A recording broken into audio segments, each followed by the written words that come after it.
జర అంటే ముసల్తనం రాదు, మృత్యు అంటే మృత్యువు కూడా జయించే పద్ధతిలో ఉంటుంది. ఒకసారి ఎప్పుడు చెప్పుకున్నాం కదా, వాడు యోగీశ్వరుడు తనన్ని శరీరాలు చేసుకొని మధ్యలో ఉంటే యమధర్మరాజు వచ్చి తీసుకెళ్ళాడని ఉద్దేశించట. అలాంటివి కూడా జయించే ఉంటుంటాయి. యోగవాసిష్టంలో వస్తుంది ఒకసారి. ఏమవుతుంది అంటే కాకభూషణుడు అంటే ఆయన మహాజ్ఞాని, యోగి కూడా. చూస్తే కాకే, మరి ఆయన ఆకారంతో ఉన్నారు. మనం ఒకసారి చెప్పుకున్నాడు, యోగి ఏ ఆకారం కావాలంటే ఆకారం ధరిస్తూ ఉంటాడు, సంచరిస్తూ ఉంటాడు. ఎన్ని శరీరాలు కావాలంటే అన్ని శరీరాలు తీసుకుంటాడు. ఒకసారి వెళ్ళి ఆయన ఉంటే, మహానుభావ మీరెవరు అని అడిగాడంట కాకభూషణుడు వశిష్ఠుడిని. అయితే కొంతమంది గొప్పలు చెప్పుకుంటా ఉంటారు కదా, నేను రాముని యొక్క గురువుని అన్నాడు. అంటే ఈయన కొంచెం అహంకారం వచ్చినట్టుందని, ఏ యుగంలో ఏ రాముడికి నువ్వు గురువు అని అడిగాడు ఆయన. ఏ యుగంలో ఏ రాముడు గురువు అంటాడు. మీరు ఎన్ని యుగాలు చూశారంటే, అనంత యుగాలు చూశాను నేను. ఎంతో మంది రాములు పోయారు, ఎంతో మంది వశిష్ఠులు పోయారు. ఆ రాములలో ఏ రాముడికి ఏ గురువు వశిష్ఠుడు అంటే, అయితే ప్రళయకాలంలో మీరు ఎలా ఉన్నారు అంటే, వాయు ఎట్లాగా ఉంటుందో వాయు రూపంలోనే ఉన్నాను, మళ్ళీ సృష్టి కాగానే మళ్ళీ నేను శరీరం తీసుకుంటా అన్నాను అని ఈ విధంగా మనకు అక్కడ ఆఖ్యానం కనిపిస్తుంది. కాబట్టి ఇలాంటి సిద్ధులన్నీ కూడా యోగాభ్యాసం చేసే వాళ్ళకు, యోగధారణ ద్వారా వెళ్ళే వాళ్ళకు కలుగుతూ ఉంటుంది. అందుకు అప్పుడు మృత్యు ఉందా, మృత్యు పోయిందా అయింది. మృత్యువును కూడా జయించి ఆయన యోగాభ్యాసకుల సమయం వచ్చినప్పుడు ఆ పద్ధతిలో ఉన్నారు. అంటే ప్రాణాయామాదుల ద్వారా ఆయుష్ పెరిగే అవకాశం కూడా. సరే, రెండవది ఏంటిది, కంటకాగ్రేషసంగత్వం. ముళ్ళ మీద నడిచినా, ముళ్ళ నిలబడ్డా ఆయనకి ఏం కాదంట, ముళ్ళు కూడా కుచ్చుకుపోదు. ఒకటైందా, జలపంకే శ్రమజ్జనం, నీళ్ళలో దిగిన బురదలో దిగిన వాళ్ళకి ఏమాత్రం కూడా అంటదు. పద్మపత్రమివాంబస అన్నారు కదా, కమలపాకు ఎట్లాగైతే నీటిని బురదను అంటకుండా ఉంటుందో అట్లాగే యోగికి కూడా బురద అంటకుండా ఉంటుంది, నీళ్లు కూడా అంటకుండా ఉంటాయి. క్షుత్రుడాది సహిష్ణుత్వం ద్వితీయం యోగ లక్ష్యం. క్షుత్ అంటే ఆకలి, పిపాస, వీటిని సహించుకునేది కూడా వచ్చేస్తుంది. ఎందుకంటే ముందు లంబికా యోగం చెప్పారు కదా, లంబికా యోగం ద్వారానే అమృత వర్షం పడుతుంది. కాబట్టి అమృతపానం చేసినందువల్ల ఆకలి ఉండదు, దప్పులు ఉండదు. అందుకనే కదా పూర్వకాలంలో కొన్ని వేల సంవత్సరాలు వాళ్ళు తపస్సు చేశారంటే ఇట్లా చేశారు. ఇక దీని ద్వారానే వాళ్ళకి ఆకలి ఉండదు, దప్పులు ఉండదు. ఇలాంటి యోగ ప్రక్రియ ద్వారా మరి ఆకలి దప్పులను సహించి తపస్సు చేసే శక్తి వాళ్ళలో ఒకటేంటిదంటే, ప్రాణాయామం చేసే వాళ్ళకి ఎక్కువ ఆహారం కూడా అవసరం ఉండదు, అది తగ్గిపోతా ఉంది. ఎంతకంతకు యోగాభ్యాసం పెరుగుతూ ఉంటుందో అంతకంతకు ఆకలి దప్పులు కూడా తగ్గుతూ ఉంటాయి. ఆ వాయువే భక్షణగా మరి ఒకసారి తయారైపోతుంది. కాబట్టి ఇంకా వాళ్ళకు ఆకలి ఉండదు, దప్పులు ఉండవు. ఇది ఒక నాకు కూడా స్వానుభవము. ఎంతకంతకు యోగాభ్యాసం పెరుగుతూ ఉంటే అంతకంతకు ఆకలి తగ్గుతూ ఉంటుంది. దాన్ని వదిలిపెట్టామా మళ్ళీ ఆకలి ఎక్కువ పెరుగుతూ ఉంటుంటుంది కూడా, అంతవరకు ఉంటుంది. ఎప్పుడైతే వదిలిపెడతామో మళ్ళీ ఆకలి, నేను చెప్పారు కదా, ఆ అల్ప భోజనం, ఆ అధిక భోజనం అనే ఉద్దేశం చేత ఇప్పుడే చెప్తున్నాడు. క్షుత్రుడాది సహిష్ణుత్వం ద్వితీయం యోగ లక్షణం. బహు అన్నపాన భోక్తృత్వం ఆతపాగ్ని సహిష్ణుత. బహు అన్నపానం, ఎక్కువ ఎంత కావాలంటే తినేసిస్తాడు. అగ్నిలో ఎట్లాగైతే కట్టెలు వేస్తూ ఉంటే పోతూ ఉంటాయో, ఇదో జఠరాగ్ని కదా, జఠరాగ్ని అగ్నిస్వరూపుడు అయిపోయా. ఎంత అన్నం వేస్తూ ఉంటే, నా చిన్నప్పుడు ఒక ఆశ్రమంలో ఉన్నాను. ఆ హన్మకొండలో ఒక ఆశ్రమంలో ఉంటే ఒక పిచ్చివానిలాగా వచ్చాడు. చెప్పే అనుకుంటాను ఒకసారి. వచ్చేవాడు, ఈ నెత్తి మీద ఇంత పేడ పెట్టుకుని వచ్చేవాడు. అంటే యోగాభ్యాసం చేసే వాళ్ళకు వేడి ఎక్కువగా ఉంటుంది కదా, ఆ పేడ పెట్టుకుంటే మరి తీసేస్తుందో ఏమో మాకు తెలిసినప్పుడు. చిన్నపిల్లలం తిట్టేవాళ్ళం, ఏం పిచ్చోడు కాదు తిరుగుతున్నాను. అది తింటే 3 రోజులు ఒకేసారి తినేవాడు. లేకపోతే ఇంత అన్నం పెట్టినా అంత అన్నం తినేసేసేవాడు. లేకపోతే 3 రోజులు ఉపవాసం ఉండేవాడు, అట్లాగే ఉండేవాడు. అంటే అది యోగి యొక్క లక్షణం ఏంటంటే, ఇక వాళ్ళకు ఈ స్థితిగతులను దాటుకుని వెళ్ళిపోయారు కాబట్టి ఆకలి ఉండదు, దప్పులు ఉండదు. తినాలంటే తిన్నా కానీ అది జీర్ణమైపోతుంది, దానివల్ల బాధ కూడా కలగదు. అందుకని బహువన్నపాన భోక్తృత్వం. బహు అంటే ఎక్కువ అన్న, పానం అంటే పానీయాలు కూడా తీసుకుంటారు. ఆతప అగ్ని సహిష్ణుత. అగ్ని ఏం చేయదు, సూర్యకిరణాలు కూడా బాధ కలిగించవు. అంటే దాని అంటే అగ్నిస్తంభన అని చెప్పాను కదా ఇంతవరకు. అగ్నిస్తంభన ద్వారా వాళ్ళకు ఇదివరకు మన పూర్వకాలంలో 2 అగ్నుల మధ్యలో కూర్చుని తపస్సు చేసేవాళ్ళని కూడా వింటుండేవాళ్ళు. ఇంకా అది యోగ సాధన వల్ల వస్తుంది. సామాన్యమైన మన లాంటి వాళ్ళు దగ్గరికి పోగానే ఏమవుతుంది, బగ్గన మంటతో అది సహించుకోకుండా బయటకు వచ్చేసి ఇస్తూ ఉంటాం. మరి అలాంటి వాళ్ళు పంచాగ్నుల మధ్యలో అంటారు కదా, 5 వైపులా కూడా అగ్నిని ప్రజ్వలింపజేసుకొని కూర్చొని తపస్సు చేశారంటే అలాంటి శక్తి ఈ యోగ సాధన ద్వారా. దర్శనం శ్రవణం దూరాత్ తృతీయం యోగ లక్షణం. దూరంలో ఏం జరుగుతుందో దాన్ని చూడడం, దూరంలో ఏం చెప్పుకుంటున్నారో అది కూడా ఎంత దూరం అంటే అంత దూరం, ఇంకా అక్కడ ఉన్నది కనిపించేది, అక్కడ ఉన్నది వినిపించేది. ఇది 3వ లక్షణము యోగికి. యోగ సిద్ధి కలిగినందుకు లక్షణం 3వది ఏంటిది అంటే దూరశ్రవణం. ఇప్పుడు మన దూరశ్రవణ యంత్రం అంటాం కదా, దేన్ని ఫోన్ దూరశ్రవణం అంతా. దూరదర్శన యంత్రం ఏంటిది, టీవీ. ఇప్పుడు మనం మిషన్లు పెట్టుకుంటా కానీ దానిలో కరెంట్ ఉంటాయి కానీ చూడలేకపోతున్నాం, వినలేకపోతున్నాము. పూర్వకాలంలో దీని మాదిరిగానే ఈ యోగ సిద్ధుల ద్వారా వాళ్ళు ఇక దూరశ్రవణం అంటే ఎంత దూరమైనా చూడగలుగుతారు. పూర్వము అపరము, భూతకాలము భవిష్యత్తు, త్రికాలజ్ఞులు అంటారు కదా. భూత భవిష్యత్ వర్తమాన కాలం అంతా కూడా ఏం జరగబోతుందో ఏం జరుగుతుందో. అందుకే కదా యోగాభ్యాసం లేకుండానే సహదేవుడికి వాళ్ళ నాన్నగారి ఇంత శరీరం ముక్క తిన్నందువల్లనే ఆయనకు రాబోయే కాలంలో ఏం జరుగుతుందో అది జరుగుతుందే అంట. ఇలాంటి కొన్ని సిద్ధులు ఉంటాయి, మనం లేవనుకుంటాం కానీ చాలా ఉంటాయి. ఒకటేమో వస్తువులో కొన్ని గుణాలు ఉంటాయి, వస్తువున్న దీపిక ప్రకారం. ఒకటేమో ఈ క్రియలో కూడా ఉంటాయి, మనం చేసిన క్రియలో బట్టి వాళ్ళకు ఆ శక్తి వచ్చేసేసి దాని ద్వారా లోకానికి మేలు చేయగలుగుతారు, వాళ్ళు కూడా సరించగలుగుతారు. అందుకని దూరశ్రవణం దూరదర్శనం తృతీయం యోగ లక్షణం. 3వ లక్షణం ఇది. మండోకప్లవనం భూమౌ మర్కట ప్లవనం బ్రవే ఆకాశగమనం చేతి చతుర్థం యోగ లక్షణం. కప్ప ఎట్లాగైతే ఎగిరిపోతుంటుందో ఒక దగ్గర నుంచి ఒక దగ్గరికి, అట్లాగే ఆ వ్యక్తి కూడా యోగ సాధన చేసిన సిద్ధిని పొందిన వాళ్ళు కూడా ఆ కప్ప ఎగిరినట్టు భూమిపైన ఎగురుకుంటూ వెళ్ళిపోతుంటారు. మర్కట ప్లవనం, ఒక చెట్టు మీద నుంచి ఒక చెట్టు మీదకి దూకుతూ ఉంటారు. కోతులు దూకుతూ ఉంటాయి కదా, ఈ చెట్టు నుంచి ఆ చెట్టు మీదకి, ఆ చెట్టు నుంచి ఆ చెట్టు మీదకి దూకే అలాంటి శక్తి కూడా. అంటే అర్థం భూమి మీదనే కాకుండా మధ్యలో, ఆకాశంలో కాదు మధ్యలో. భూమికి సంబంధం లేదు, ఆకాశానికి సంబంధం లేదు. తర్వాత ఆకాశ గమనం కూడా వచ్చింది కదా, కాబట్టి మధ్యలో ఒక చెట్టు పై నుంచి ఒక చెట్టుకి మర్కటం దూకినట్టుగా దూకుతూ ఉంటుంది, దూకుతూ ఉంటారు. కింద కూడా కప్పలు ఎగిరి దూకినట్టుగా దూకుతూ ఉంటారు. మళ్ళీ ఆకాశ గమనం కూడా. ఇప్పుడు మనం ఆకాశ గమనం చేస్తున్నాం కదా, దేనిలో, ప్లేన్లో. ఇప్పుడు మనం డబ్బులు పెట్టుకుంటా కానీ వాళ్ళు యోగ సాధించింది. మరి శంకర భగవత్పాదులు వగలంతా కూడా ఆ వయసులో మరి దేశమంతా కూడా తిరిగి అద్వైత మత స్థాపన చేశారు. అంటే మరి ఆకాశ గమనంలో ఇక్కడి నుంచి అక్కడ నడిచిపోవాలంటే ఎన్ని రోజులు పట్టాలంటే కాశ్మీర్, ఎక్కడ కేరళ ఎక్కడ కాశ్మీరు ఆయన దూరం పోయాలంటే ఆకాశ గమనము. తర్వాత పరకాయ ప్రవేశము ఇలాంటి, అంటే వేరే శరీరంలో ఈ శరీరం వదిలిపెట్టి ఇంకో శరీరంలో ప్రవేశించేవి, ఇలాంటివన్నీ కూడా మనకు కల్పిస్తుంది. ఇవన్నీ కూడా యోగ లక్షణాలే. ఒక శరీరాన్ని వదిలిపెట్టి ఇంకో శరీరంలో ప్రవేశించడం అంటే సామాన్యం ఏంటి? మనం ఒక శరీరం వదిలిపెట్టిందంటే గోవిందాయనమా, ఏంటి దాని పేరు, చావు. అసలు వదిలిపెట్టగలుగుతాం మన ఇష్ట ప్రకారం. మన ఇష్ట ప్రకారం మన శరీరాన్ని వదిలిపెట్టాలంటేనే వదిలిపెట్టలేము. ఇంకో శరీరంలో ప్రవేశించాలంటే ఎలా ప్రవేశించగలుగుతాము? అయితే పూర్వకాలంలో ఉండేది, పూర్వకాలంలో ఒక శరీరాన్ని వదిలిపెట్టి ఇప్పుడు కూడా అది చెప్పాం కదా, ఏది శిలోపాఖ్యానంలో ఒకసారి చెప్పాను, గుర్తుందో లేదో. ఆ పిల్లవాడు అది ఒక రాజుగారు అశ్వమేధ యాగం చేస్తూ ఉంటే గుర్రాన్ని తీసి ఒక శిలలో పెట్టేసేస్తే ఆ తండ్రి వచ్చాడు. తండ్రి తపస్సులో కూర్చున్నాడు. తపస్సులో కూర్చుంటే మరి లేవాలి కదా, లేవలేదు. ఆ రాజు వచ్చాడు, నిలబడ్డాడు. మరి తండ్రిని లేపాలంటే కష్టమైపోయాయి. ఇతను తన శరీరాన్ని వదిలిపెట్టి తండ్రి శరీరంలో ప్రవేశించి అతన్ని కదిలించేసి మళ్ళీ వచ్చి శరీరంలో దేనివల్ల అవుతుంది అంతా కూడా ఈ ప్రక్రియల ద్వారానే.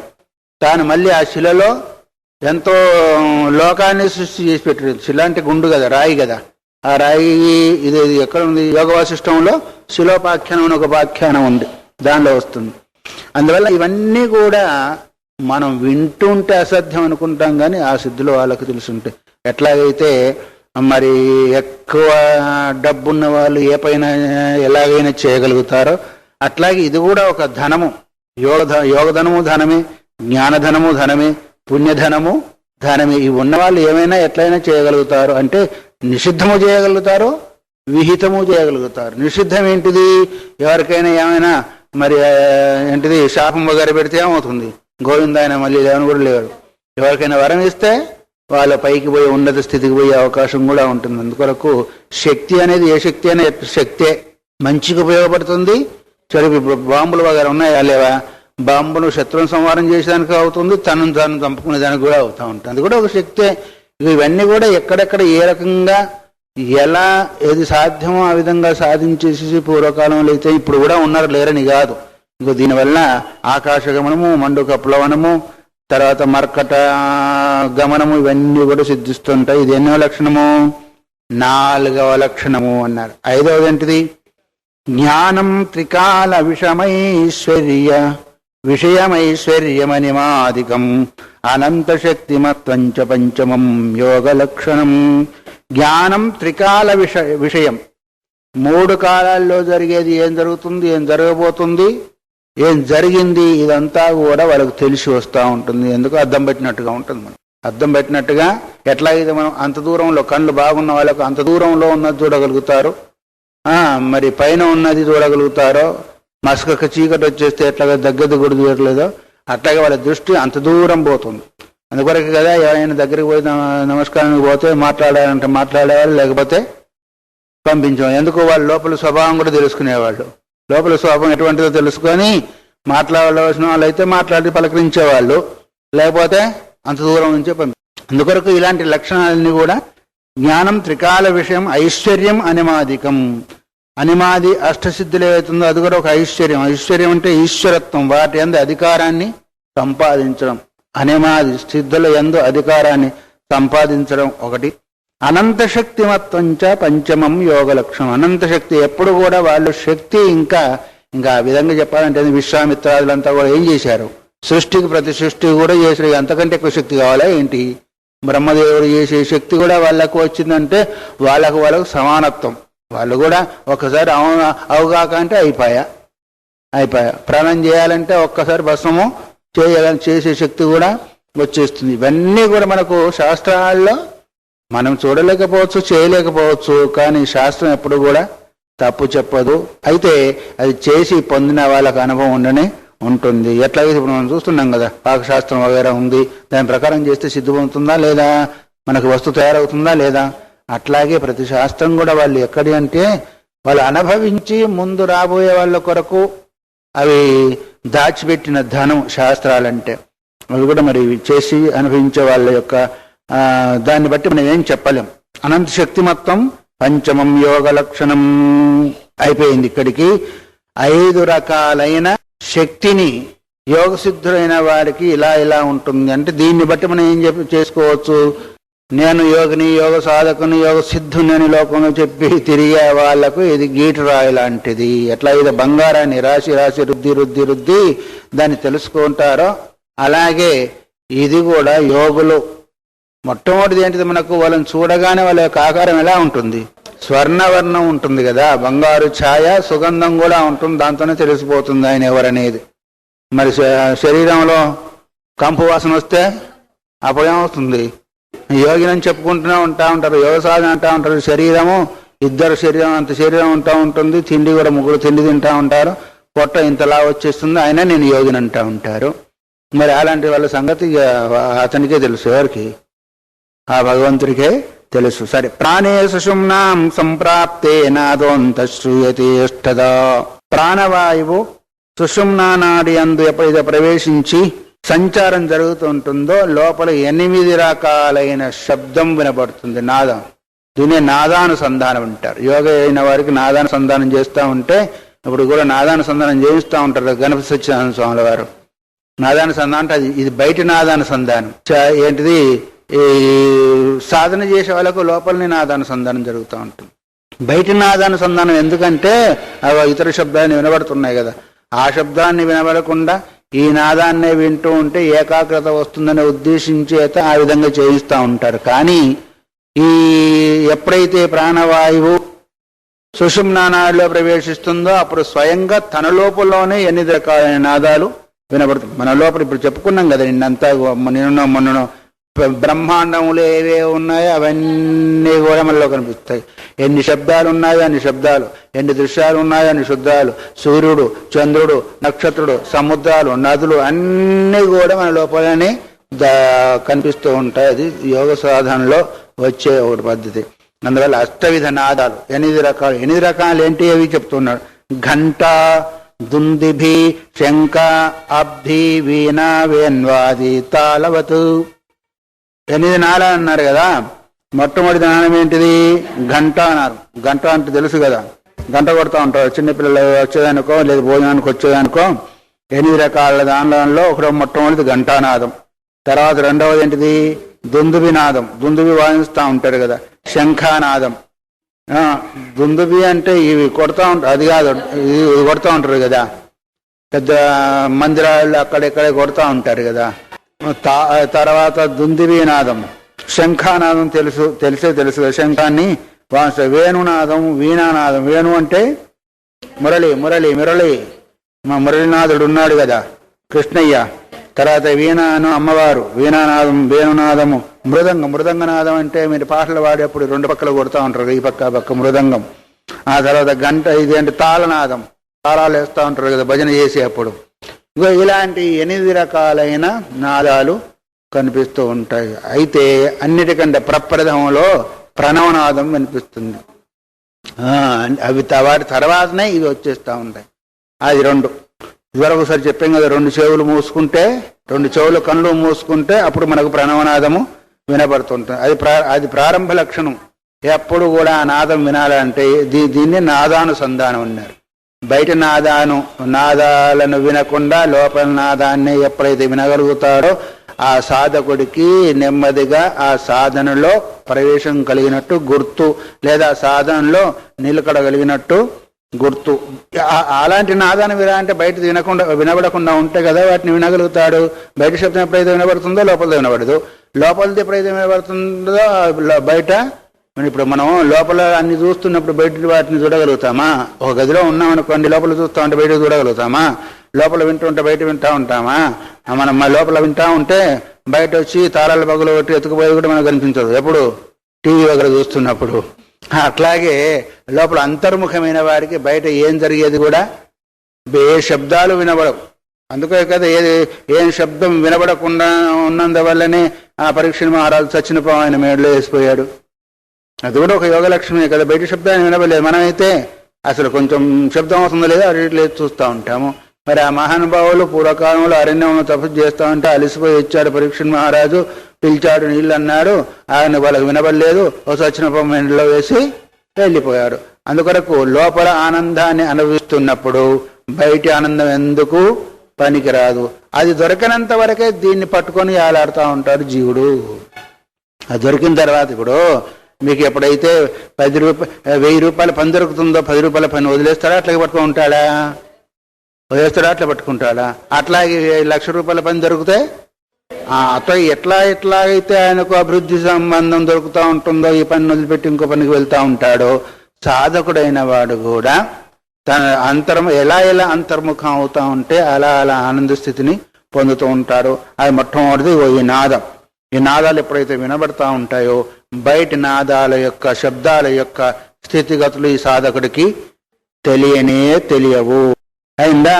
సరే, గంట అయిపోయింది. తనోనప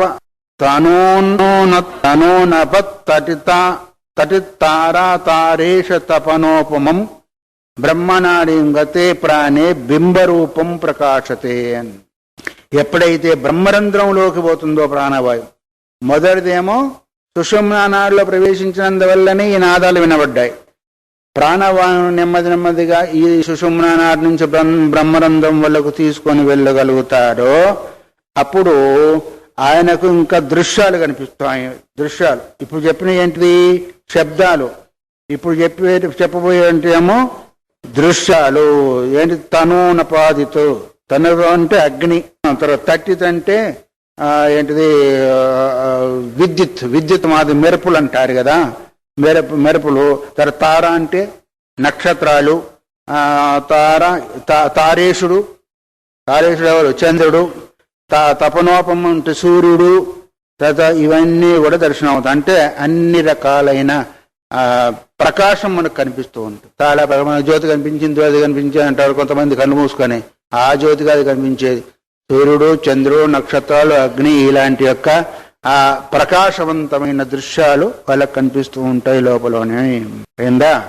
శ్వాసాశ్చరంతి యావంత మనుష్యస్య దినం ప్రతి తావంతి యోజనాన్యర్కః శ్వాసే శ్వాసే ప్రధావతి.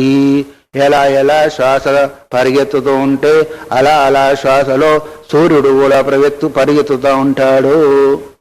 సూర్యుడు పరిగెత్తడం ఏంటిది? మన ఆయుష్ను పట్టుకొని పోతా ఉంటాడు ఆయన, అంతే. ఎలా ఎలా శ్వాస ఆడుతూ ఉంటుందో అలా అలా మన ఆయుష్ తగ్గిపోతూ ఉంటుంది. ఎలా ఎలా శ్వాస ఆగిపోతూ ఉంటుందో అలా అలా ఆయుష్ పెరిగిపోతూ ఉంటుంది. అది శ్వాస ద్వారా ప్రాణాయామాది క్రియల ద్వారా ఆయుష్ పెంచుకునే స్థితి ఉంటుంది, ఆయుష్ తగ్గిపోయి. అందుకని ఎక్కువ పనిచేసే వాళ్ళు ఉంటారు, ఎక్కువ పరిగెత్తే వాళ్ళు, తవ్వే వాళ్ళు, గుడ్డే వాళ్ళు, వీళ్ళంతా కూడా ఎక్కువ శ్వాస పోయినందువల్ల ఏమవుతుంటుంది అంటే వాళ్ళ ఆయుష్ కూడా క్షీణమవుతుంది. అయితే కొంత ప్రారంభం కూడా ఉంటుంది, కొంత మన ప్రయత్నంలో కూడా ఉంటుంది. అంటే ప్రాణాయామాదులు చేసే వాళ్ళకు మరి చెప్పుకున్నాం కదా ఇదివరకు దాకా, వాళ్ళు కొన్ని కల్పాల వరకు ఉన్నారు అంటే ఎట్లుండగలిగారు? దీని ద్వారానే. అందుకని ప్రతి శ్వాసలో కూడా యోజనాన్యర్క, ఎన్ని యోజనాలు, ఎన్ని ఆమడలు, ఎన్ని కిలోమీటర్లు శ్వాస పరిగెత్తు ఉంటే అన్ని కిలోమీటర్లలో సూర్యుడులో పరిగెత్తుతూ ఉంటాడు. నీ వెంటనే ఉన్నాను, నీ ఆయుష్ను తీసుకొని పోతున్నా అన్నట్టుగా. అందుకొరకు శ్వాసను ఎవరైతే గుర్తించగలుగుతారో, అందుకొరకు అది ఇప్పుడు ఏది అదే చెప్పబోతున్నాం. ధ్యానం అంటే శ్వాస మీద ధ్యాస అన్నాడు. శ్వాస మీద ధ్యాస ధ్యానం కాదు, శ్వాసను కంట్రోల్ చేసుకోవడం ముఖ్యమైన పవిత్రం. శ్వాసను కంట్రోల్ చేసుకోవడం, ఊరికి దాన్ని ధ్యాస పెడతారా, లాభం ఏంటిది? శ్వాసను మనం చూస్తే దాని ఏకాగ్రత కలగవచ్చు, కానీ నీకు ప్రాణాయామ సిద్ధి కలగదు, ప్రాణజయం మనకు కలగదు. ప్రాణజయం కలగాలంటే ప్రాణాన్ని నియమించే శక్తి, ఆ సాధన మన దగ్గర ఉండాలి. అప్పుడేమవుతుంది? నీకు ఆయుష్ కూడా పెరిగిపోతుంటుంది. అయితే అలాంటి సమయంలో ఏమాత్రమైనా మనకు తప్పుడు అడుగు పడిందంటే ఉన్న ప్రాణం కూడా పోతుంది. అది అందుకొరకే గురుముఖంగా తెలుసుకొని చేయవలసిన సాధన యోగ పద్ధతి. ఆయుష్ పెరుగుతుంది, ఉన్న ఆయుష్ పోతుంది కూడా. ఎలా పద్ధతి తప్పినట్టు, ఎక్కడైనా పద్ధతి తప్పితే అంతే కదా. కాలు జారితే కింద పడతాం, చక్కగా పోతే లక్ష్యాన్ని చేరుకుంటాం. దారిలో వెళ్తున్నప్పుడు కాలు జారింది అనుకోండి, ఇరిగిపోయింది, ఎక్కడ ఉంటాం? పాట దగ్గరే ఉంటాము. చక్కగా వెళితే లక్ష్యాన్ని చేరుకుంటాం.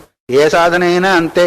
అయితే ఇది ఎట్లా అంటే ఏరోప్లేన్లో వెయ్యేటువంటిది. పోతే బర్రెన ఒకేసారి లక్ష్యాన్ని 10 నిమిషాలు చేరుకుంటాం. ఇక్కడి నుంచి హైదరాబాద్కి ఎంత ప్రయాణం? అరగంట అంతేనా? బస్సులో పోతే 6 గంటలు 7 గంటలు. తొందరగా వెళ్ళామా లేదా? అక్కడి నుంచి కింద పడితేనో లక్ష్యానికి తొందరగా పోము, పైకి తొందరగా పోతాం. 6 నిమిషం కాదు, ఎప్పుడు పోవాలో మధ్యలో పోయే వాళ్ళకి మధ్యలోనే పోతా ఉంటాం. ఇక ఇటువంటిది అని అందుకని దానిలో అంత శక్తి ఉంది. అంత అయితే ఏదైనా ఇప్పుడు మనం ఉన్నామనుకోండి, చిన్నపిల్లలుగా ఉన్నప్పుడు ఒకేసారి అరకిలో తిన్నామా ఏంటి? తినలేదు. అయితే చిన్నపిల్లవాడు అరకిలో తింటే ఏమవుతాడు? పోతాడు. మరి దాన్ని నెమ్మదిగా అలవాటు చేసుకునే శరీరం పెరుగుతుంది, శరీరం బలం పెరుగుతుంది, రక్తాలుగా మారుతుంది. ఆ బలం ద్వారా ఏ పనైనా నిర్వహిస్తుంది. అట్లాగే శనై ఉపరమేత బుద్ధ్యా ధృతి గృహీతయ అన్నాడు భగవంతుడు. ఆరోగ్యం నెమ్మదిగా ధైర్యం కలిగిన వాడివై నీ యొక్క మనస్సును అంతర్ముఖం చేసి ఉపరమేతు అంటే నీ లక్ష్యం వరకు తీసుకుని వెళ్ళేదానికి ప్రయత్నం చెయ్యి అన్నాడు. అందుకొరకు ధైర్యం కావాలన్నాడు. ఏమో ఇది మనతో అవుతుందో లేదో అని అధైర్యం వచ్చిందనుకోండి, గోవిందాయనమ ఏ సాధన కూడా చేయలేదు. అధైర్యం అనేది సమస్త ప్రాణులకు గొడ్డల్లాంటిది, సమస్త పనులకు గొడ్డల్లాంటిది. గొడ్డలు ఏం చేస్తుంది? నరకడమే అంటే ఆ పనిని ముక్కలు చేసేస్తుంది. ఎట్లాగో అధైర్యం అనేది కూడా నిన్ను పని కానియకుండా చేస్తుంది. ఎంత అందుకే కదా ఏదో కురంగ పక్షిని ఒక ఉపమానం చెప్తా ఉంటాడు. ఆ గుడ్లను అంటే సముద్రం తీసుకుపోయిందంట. తీసుకుపోతే ఏ రోజుకని నిన్ను ఎన్నింపు చేస్తాం చూడని అది నోటితో నీళ్ళు తీసుకొచ్చి బయట ఉమ్మేస్తా ఉంది. ఎప్పుడైనా దాన్ని ఎన్ని చేయగలుగుతుందా? చేయదు. అయినా దాని ధైర్యము, దాని యొక్క పట్టుదల, అలాంటి ధైర్యము మానవునికి ఉండాలని సాధన క్రమంలో. అప్పుడు దేనైనా సాధించగలుగుతాడనే విషయాన్ని గుర్తు చేశారు. కానీ ఆ పక్షి అట్లా చేస్తుందని కదా, తర్వాత సంగతి భగవంతుడు చూసుకుంటాడు అనుకోండి. మరి ఎట్లాగా మనకు శ్వాస పోతుందన్నాడు కదా, రోజుకి ఎన్ని పోతుంది, ఎలా పోతుందో చెప్తున్నారు. 1,000,000 షట్శతం శ్వాస సంఖ్యయా సోహమిత్యుచ్చారయత్యాత్మా మంత్రం ప్రత్యహం ఆయుషే అన్నారు. 1,000,000 21,000 షట్శతం అంటే 600 సార్లు నడుస్తూ ఉంటుంది. లెక్క పెట్టారా ఎప్పుడన్నా? మరి 21,000 600 సార్లు అంటే మరి ఎవరో పుణ్యాత్మను లెక్క పెట్టి రాశాడో మొత్తానికి రాశారు. మనం లెక్క పెట్టగలుగుతామా? ఎప్పటి వరకు లెక్క పెడతావు? లెక్క పెడితే నిద్ర పోయే వరకు. నిద్ర ఎవరు లెక్క పెడతారు? అది. అందువల్ల శ్వాస అనేది అయితే ఒకటి, ఇది ఎవరికి అంటే సామాన్యంగా వ్యవహారం చేసే వాళ్లకు, పరిగెత్తే వాళ్లకు, ఎక్కువ స్పీడ్గా నడిచే వాళ్లకు, పనిచేసే వాళ్ళకి ఇంకెక్కువ ఆడుతుంది శ్వాస. సామాన్యంగా మనం పనులలో ఉన్నప్పుడు నడిచే శ్వాస ఇది. కానీ ఎక్కువ పని చేసినా, లేదు పరిగెత్తినా, లేదు స్పీడ్గా నడిచినా ఇలాంటి దానిలో ఇంకా ఎక్కువ పోతూనే ఉంటుంది. అందుకొరకు సహజమైన స్థితిలో ఉన్న వాళ్ళ యొక్క స్థితి 21,600 సార్లు. దానిలో సోహం ఉచ్చరతి ఆత్మా మంత్రం. సోహం అనే మంత్రాన్ని ఉచ్చరణ చేసుకుంటూ పోతా ఉంటుంది. సోహం అంటే అదే నేను, అదేనే అంటా ఉంటుంది. అని గంటను కొడతా అనుకోండి, అదేమంటా ఉంటుంది గంట. ఢమ్ గంట కొడతా ఉంటే ధనం ధనం ధనం ధనం ధనం ధనం అంటే ధనం ధనం ధనం ధనం అంటూ ఉంటుంది. అది అట్లాగే ఈ శ్వాస ఏమంటుంది? సోహం సోహం సోహం ఉంటుంది. మనం గుర్తిస్తా ఉన్నామా? సహ అహం. స్వహ అంటే ఏంటిది? అదే. అహం అంటే నేను, ఆ తత్వమే నేను అనేది అది ఆడుతూ ఉంది. కానీ జీవుడు గ్రహించడం లేదు. అదే నేను అనేది ఆడుతూనే ఉంది. అని జీవుడు దాని దృష్టి లేక, దాన్ని తెలుసుకోలేక, అది దీని యొక్క అర్థం ఇది అని తెలుసుకోలేక మామూలుగానే పోతా ఉంటుంది. మేము శ్వాస వల్ల బ్రతుకుతున్నావున్నా అనుకుంటా ఉంటాడు. కానీ మాటి మాటికి దానిలో సోహం మంత్రం. అందుకోలే కదా ఇది ఏంటిది? సోహం త్యజేదజ్ఞా నిర్మాల్యం. సోహం దేహో దేవాలయ ప్రోక్తో జీవో దేవ సదాశివ త్యజేదజ్ఞా నిర్మాల్యం సోహం భావేన పూజయేతు అని స్కందోపనిషత్తులో మనకు వస్తుంది. ఈ శరీరమే ఒక దేవాలయం, దీనిలో ఉన్న జీవుడే పరమాత్మ. మరి నిర్మాల్యం ఏంటిది? అజ్ఞానమే నిర్మాల్యం. అజ్ఞానం అనే నిర్మాల్యం అంటే ఏంటిది? ఒక్కసారి పూజ చేసిన తర్వాత మనకు వచ్చే ఆ పుష్పాదులంతా కూడా, నైవేద్యం కూడా నిర్మాల్యం కింద వచ్చేసింది. ఏది ఒక్కసారి దైవ నివేదనకు పూజకు వినియోగం ఉందంతా నిర్మాల్యము. ఆ నిర్మాల్యాన్ని మనం మళ్ళీ రెండోసారి పూజ చేయాలంటే ఎట్లాగే తీసేస్తామో, అట్లాగే ఈ అజ్ఞానం అనే నిర్మాల్యాన్ని తీసి సోహం అనే, అజ్ఞానం చేతనే కదా ఆయన వేరు నేను వేరు, ఆత్మ వేరు నేను వేరు, జీవాత్మ పరమాత్మను ఏకం కాదు అనే భావన వచ్చేది. ఏదైతే అడ్డుగోడ ఉందో, అజ్ఞానం తొలగిందో, అప్పుడు సోహం భావేన అదే నేననే భావం చేత అసలు పూజ ఇది. మార్కెట్కి పోయి ఆడ నిలబడి పెద్ద పెద్ద మాలు కట్టుకొచ్చి అది తీసుకొచ్చి ఇది తీసుకొచ్చి రకరకాలు చేసి సుగంధ ద్రవ్యాలు వేసి చేశామనుకున్నాం అనుకోండి, తృప్తి కలుగుతుంది. పర్వాలేదు, నేను ఇంత పూజ చేయగలిగాను, ఇంత ఖర్చు పెట్టి అని అనుకుంటాం. కానీ దానిలో ఎంత వస్తుంది, ఎంత పరిశ్రమ కలుగుతుంది, ఎంత చికాకు వస్తుంది. కానీ ఈ భావంలో సోహం అదే నేననే భావం చేత అంతర్ముఖుడై పూజ చేస్తూ ఉంటే అంతకంటే ఎక్కువ ఫలము లభిస్తుంది. పరిశ్రమ ఉండదు, ఫలం ఎక్కువ ఉంటుంది. ఇక్కడ పరిశ్రమ ఎక్కువ, ఫలము అట్లయితే చెయ్యొద్దని కాదు. ఆ స్థితోచ్చానంత వరకు ఇవన్నీ చేయవలసిందే. ఇవన్నీ చేస్తే మళ్ళీ ఆ స్థితికి వెళ్ళేది. అందుకొరకు సోహం ఇది ఉచ్చరత్యాత్మ మంత్రం ప్రత్యహం ఆయుషే. తన యొక్క ఆయుష ప్రమాణంలో ప్రతిరోజు కూడా ఈ మంత్రాన్ని తనకు తెలియకనే జపిస్తున్నాడు. సరే, దానిలో దాన్ని ఏ విధంగా చేసినట్టయితే మనకు ప్రణవాన్ని జపించిన వాళ్ళం అవుతామో దాన్ని గుర్తు చెప్తున్నా. సకారంచ హకారంచ లోపయుక్త ప్రయోజయేతు. సోహంలో ఉన్న సకారం పోయింది, హంలో ఉన్న హకారం పోయింది, ఏం మిగిలింది? ఓమే మిగిలింది కదా, సోహం కదా.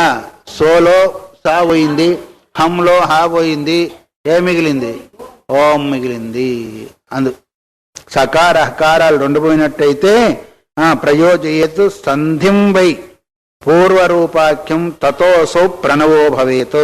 ఆ రెండింటిని సంధించినట్టయితే, తీసివేసిన తర్వాత సకారాన్ని తొలగించాము, హకారాన్ని తొలగించాము, ఈ రెండు పోయిన తర్వాత ఏదైతే మిగులుతుందో దాన్ని ఏమన్నారు? ప్రణవో భవేతు అన్నారు.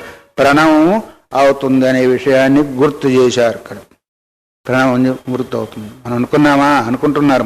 మాలాంటి వాళ్ళు అనుకుంటాం అనుకోండి, ఆ పద్ధతిలో ఉన్నాం. కానీ ఎప్పుడు కూడా అదే భావంతో ఉండాలి అంటే మనం రోజు తీసుకునే శ్వాసలో అనే ప్రణవాన్ని యోజన చేసి చేసుకోవచ్చు. దాని యందు దృష్టి మాత్రము కావాలి. మన దృష్టి ఎక్కడ ఉంటుంది?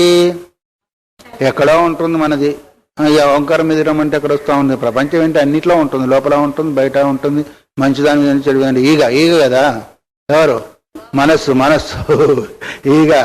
అన్నిటి మీద వాళ్తా ఉంటుంది, అన్ని నాకే కావాలంటా ఉంటుంది. కానీ ఇగో ఈ సహజంగా నడిచే ఈ శ్వాస పైన దృష్టి పెట్టినట్టయితే దానిలో ప్రణవాన్ని మనము అనుసంధానం చేయగలిగితే ఇగో ఇలాంటివన్నీ కూడా వస్తాయని, సిద్ధులు గిద్దులన్నీ కూడా. సరే, దాని యొక్క స్వరూపం ఏంటిది? ఓంకారం యొక్క స్వరూపం ఏంటిది ఇప్పుడు చెప్తున్నాడు. అకారశ్చాపి ఉకారశ్చ మకారో బిందునాదకౌ పంచాక్షర అన్యమోహన్యాహు ప్రణవస్థాని పండితా అన్నాడు. అది అకారము, ఉకారము, మకారము, బిందు, నాదం అయినాయి.